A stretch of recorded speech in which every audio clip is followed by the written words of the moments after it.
Hello, welcome to week 3 of the Rhetoric Reviewed podcast. It's week 3, episode 11, and I got a new haircut. It's not really sure if it suits me too well compared to the old one, or it's the lack thereof of a haircut. But we're back here, and hopefully today we can go to a more shorter video, and we're going to be discussing something much more modern than the last few videos, which have been much more visual based and analytical. So today we're going to be discussing what makes Trump so appealing. So obviously, it's no secret that, into 2024, Trump won in what might be seen as a landslide compared to his last two electoral endeavors, right? In 2016, famously, he didn't win with the popular vote. He won with the electoral votes, the electoral college, of course. And in 2020, he lost. So what makes Trump so appealing? Obviously, he's a more inflammatory figure than many other politicians of our time, or at least of the modern age, and he's not a politician to begin with, right? Famously, he's a real estate businessman based in New York and, of course, a few other countries as well. But he's a businessman at heart, and he's a billionaire. He's gone bankrupt multiple times, built it from the ground up, for multiple of his countries. Of course, he comes from a wealthy family. All of these things don't scream typical politician, at least for present material, right? Maybe you have people running for governor that are alternative, but as a presidential figure, you need to be something more than a governor. It's not only about policy, it's about your larger than life personality. So first, Trump represents a new era of politicians, which I think is becoming more and more evident with each passing day. And we'll get into this at the very end of our video. But first, let's go into what is Trumpism. So Trumpism has two different I guess matrices or denominations, which is his economics or policy side, and then his rhetoric side, which are two different things which encompass both his policy and personality. So first would be his policy side, which I think would more or less classify under the neoliberal umbrella, but also some social conservatism, which is only possible because neoliberalism doesn't necessarily actually say anything very strongly as social, anything with social before it. So neoliberalism will be greater reliance on government power, government authority to get things done. So traditionally, of course, Republicans are more known for trying to get smaller government, but as of the last few decades at least, both sides have promised different things, or at least different methods, but they both try to use the method of using government to make things happen. And even though you might say, they're trying to cut down on stuff with Doge, that's just to make government more efficient, but not necessarily smaller. Getting rid of all that extra lard and stuff is just the process of making government better at what it's doing. But time will tell whether or not that actually results in greater amounts of government's power or less amounts, which would go back to the original Republican virtues, which is small government federally, and more important, governments locally. And social conservatism is pretty evident, right? Obviously, many of his donors and key supporters are what you might call Christian fundamentalists, and he has certain views which do conflict with what he used to believe, but now are more socially conservative. This would be examples such as in 2024 or 2025, I guess, he signed the executive order to make male and female the only designated sexes in the American dialogue. Right, that would be an example of something that we see as socially conservative. At the same time, he doesn't have a strong stance on abortion, which is definitely a political strategy as well as deflecting the issue. But you would a lot of people on the more far to the right expected him to have a stronger stance. So why is this? So why is Trump this this and that figure, or this mix and match figure? Well, it's because he had a long political history of flipping parties depending on what he favored at the time, what helped him out as a businessman, primarily. So he'd be liberal here, conservative there, and more or less he was, I think, considered socially liberal for a long time as well, not only due to his own beliefs, but to what was popular in that time. Right, he has a few clips of him being more or less receptive to gay marriage, for example, and the abortion issue wasn't as big as it is now, but he's given his thoughts too, and that was relatively liberal, at least for the time being, back in the day. And policy-wise, additionally, he has this sort of weird isolationist view of America, where America first, or American exceptionalism, which might put us at jeopardy with other nations for the time being, but is his ultimate vision, right? Should should his policy, stay, and the future presidents don't get rid of it, should his policy stay, it imagines a more isolationist America where we're more self-sufficient and we don't have as much of a trade deficit with other countries. Right now, the tariff war is looking a bit poor, and of course, you're free to research that, but he's pursuing this weird, like 1920s-esque isolationist value where the parallels doesn't work as well, given that in 1920s Europe was highly dependent on the American economy due to the fallout of World War One. Of course, Europe is dependent on the American economy now, as is every country in the world, but it's not the same degree since Europe isn't recovering after a large war, as with World War One or World War Two. And that gets into his personality side, which would be his rhetoric, right? And what his personality is ultimately characterized by a TV personality. Of course, he was most famous for his appearance on the TV show The Apprentice, wow, where he was one of the main cast members. And from there, and of course, his long history as a businessman, he has this particular knack for getting people's attention. His, of course, weird way of speaking, right? And his more larger-than-life presence due to his popularity as a celebrity for a long time before, and not just as a normal household political figure. Of course, which has become, but that's not his origin. And he's also famous for saying a lot of, outright crazy things, which both, most people in the center are able to agree that is not only preposterous, but sometimes outright lies. But this doesn't mean he's a poor politician. In fact, despite the fact that people are, know that he says a lot of crazy things, they still vote for him. And why is that? So we hope to explore that today in this video. And what Trump follows is this incoming trend, or maybe Trump started the trend, of populist strongmen. So populism is a form of campaigning rather than government, I guess, really, the way it's been implemented in history, where populism is where you promise a lot of things to the people, and you promise to prioritize them over other things, often at the expense of certain values, or basically you want to create a bigger government to help the people, or a stronger government, or a stronger authority in the government. And that's what Trump is trying to become. He has expanded executive power massively, at least in 2025, not so much in 2016, and he's been trying to do a lot of things that appeal to the people mainly, but don't necessarily have a lot of backing or a lot of plans for the future. So this works though, because in the status quo, at least from 2020 to 2024, the COVID pandemic, at least under Biden, didn't seem like it was working out due to his jurisdiction. Now, I don't personally believe that a president has that much control over the economy, but clearly people wanted change. And who better to choose than someone who promised for all of your problems to go away, whether or not that would actually happen. And that's what populism kind of gets into. It's a promise that you just fix certain issues that you prioritize at the expense of certain values that your government's founding papers might have. For example, you're going to overstep some boundaries in the Constitution to fix the immigration crisis, which is something that Trump may or may not be doing depending on the way the rulings turn out.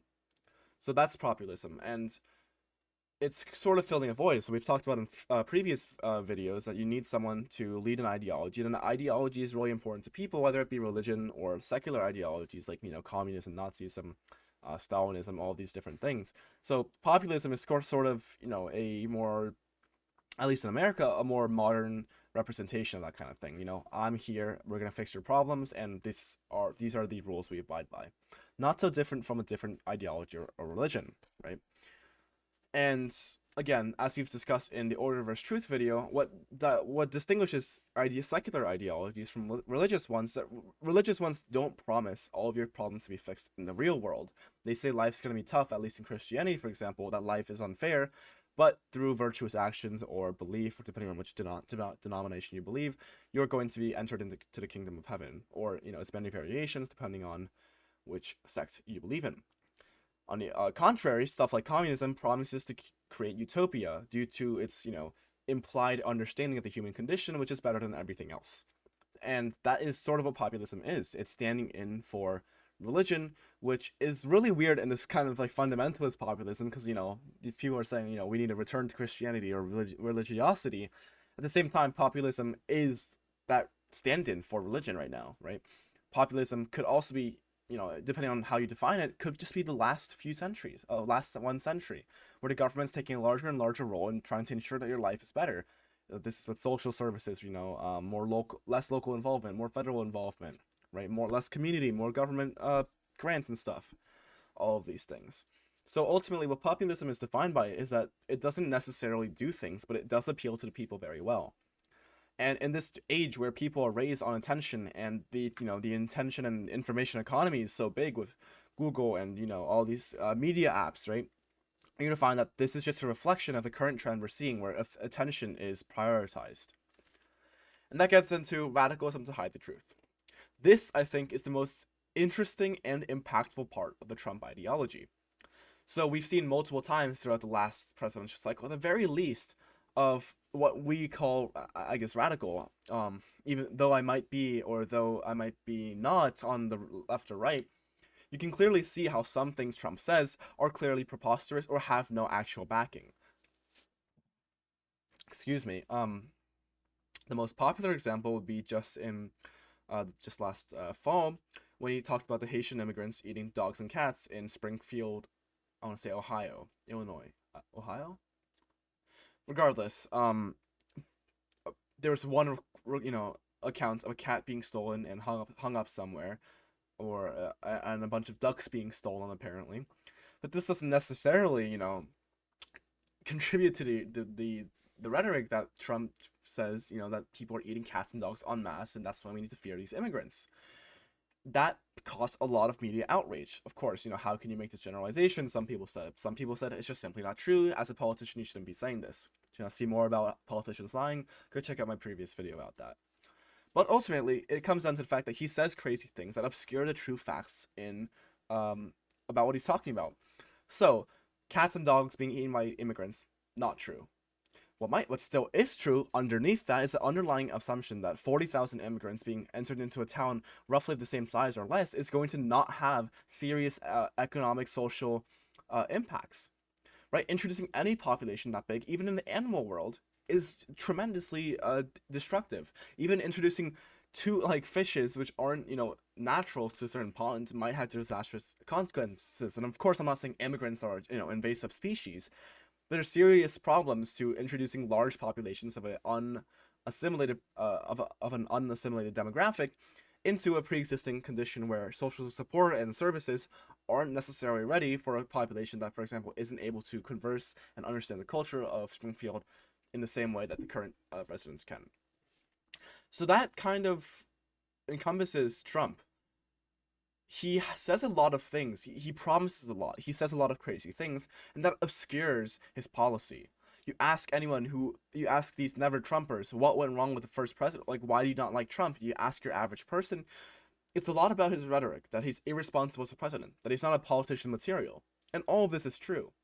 But rarely will you see a genuine deep dive into why you don't like his policy, because ultimately his policy paled in comparison to his rhetoric. It paled in comparison to what he did with foreign policy, which I guess would be kind of with personality, given the sort of stunts he pulled.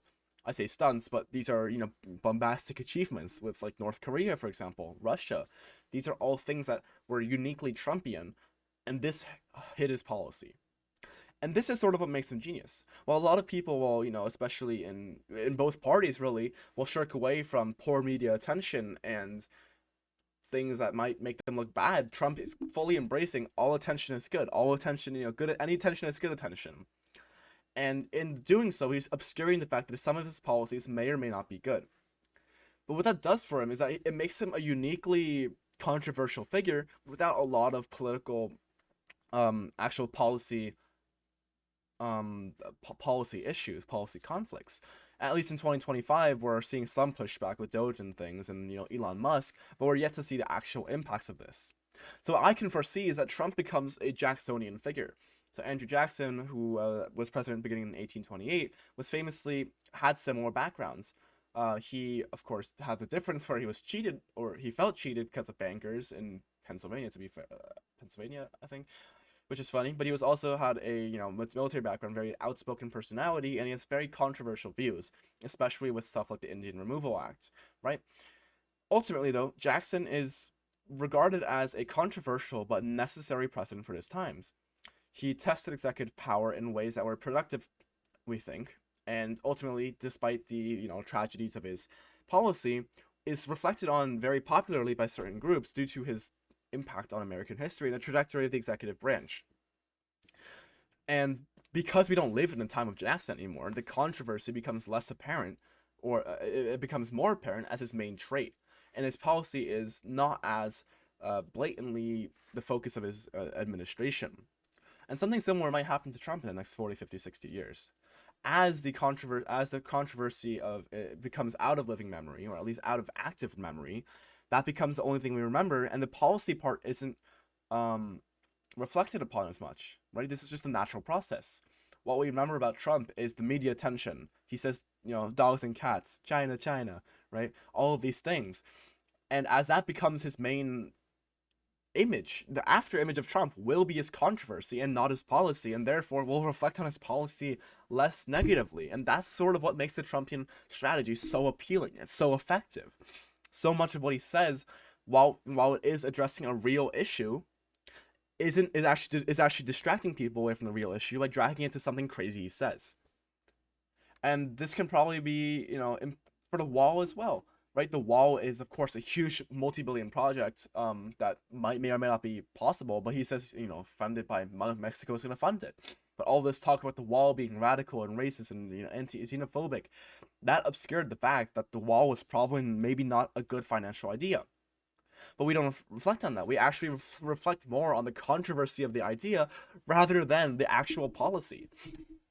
Like, of course, the one exception would be COVID, but even then, all that talk about drinking bleach and don't wear a mask and the vaccine, don't do vaccines, all of this stuff obscured his honestly disastrous, treatment of the pandemic. But ultimately, the issue people have with the pandemic response, of course, if you ask more deeply about it, would be with the policy response, with his, lack of communication response, better supply for vaccines, medicines, right?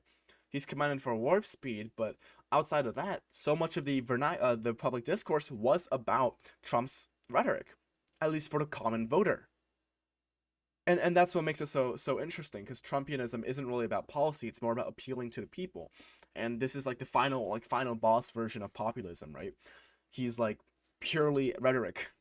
And that makes it work sometimes, because his poor policy or his good policy are both obscured by his radicalism. And what does this say about politics in modern day?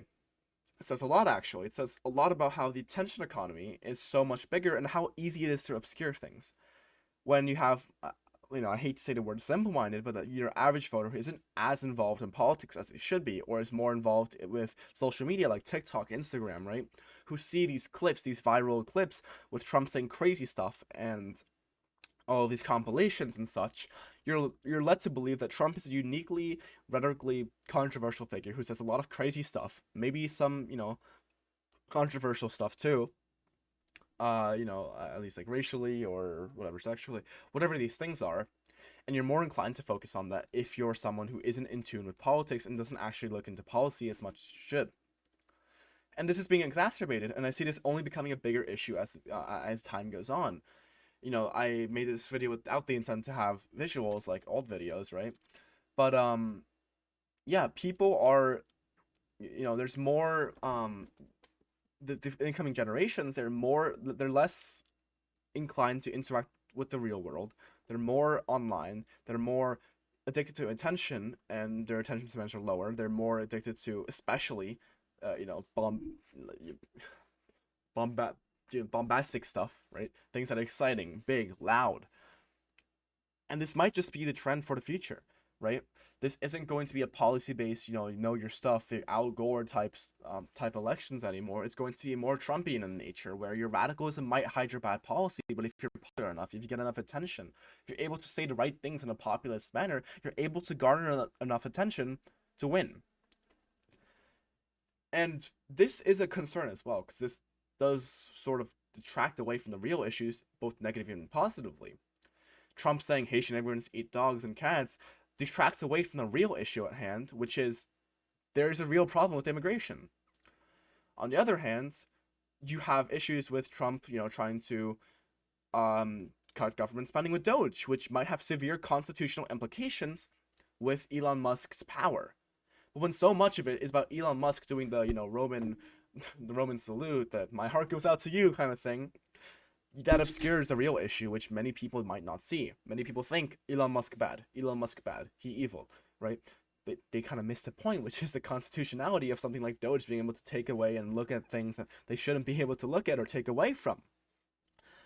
And this is scary because the less people care about politics, at least from what I see for the incoming generation and my own generation, and even people who are older than myself, right?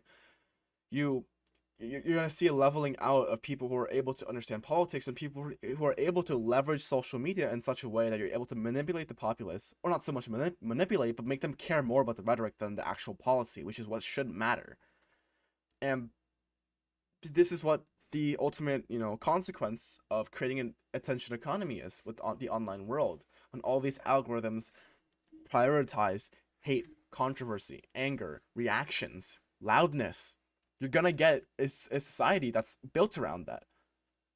Politics is downstream of culture, but it goes both ways. But ultimately, when the culture is mobilizing attention, what do you think politics is gonna do? And that's what Trump has, I think, understood. That maybe these older politicians who have been in the game for, of course, Trump is old, but he's not been in the game for so long, that Trump is able to see what is business, what is a big part of business, marketing. How do you market your real estate, your products, right? And I'm in a marketing competition right now, and it's all about how you can mobilize different channels of communication. And the biggest one that we're seeing right now is podcasts, videos, interviews online. People like Joe Rogan, even Logan Paul and Lex Fridman. Of course, Trump wasn't on his podcast, but all of these things are different ways you can mobilize attention that the Democrats or the old guard of both parties really haven't been doing. And, Biden's been in the game for how many years now? Bernie Sanders, how many years now? And they haven't, Bernie's doing a bit better now, but how well have they truly, truly, truly embraced this radicalism? How willing are they to say crazy things that garner attention and detract away from the real issues of their policy or the real issues of the country? So to summarize, we went over how Trumpism formed, what is Trumpism, how it reflects the current populist trend of the world, where we need religion or like an ideology to fit in for religion, and these ideologies are led by these strongmen who promise utopia if we just listen to their policy. Then we discussed radicalism, how Trump is embracing his radical side to actually cover up both negatively and positively issues that go on with himself and the country. And then how this reflects the modern day, about how politics is downstream of culture. And when the culture is turning more and more towards an attention economy where people are divided and always online, whether we like it or not, that Trump was the first one to truly prioritize and weaponize this attention economy and turn it into something that works for him. So that was a bit of a shorter video, and I really just wanted to get this out because I think this is really relevant to the times and possibly predictive of future political trends. So based on this, what do you think? Do you think that Trump is appealing because of his rhetoric, or do you think that people just like him and policy? Or do you think that people should pay more attention? Whatever it is, let me know in the comment section down below. Any questions, criticisms, or expansions on ideas, I'm willing to do. So, thank you for watching. It's Rhetoric Reviewed, out.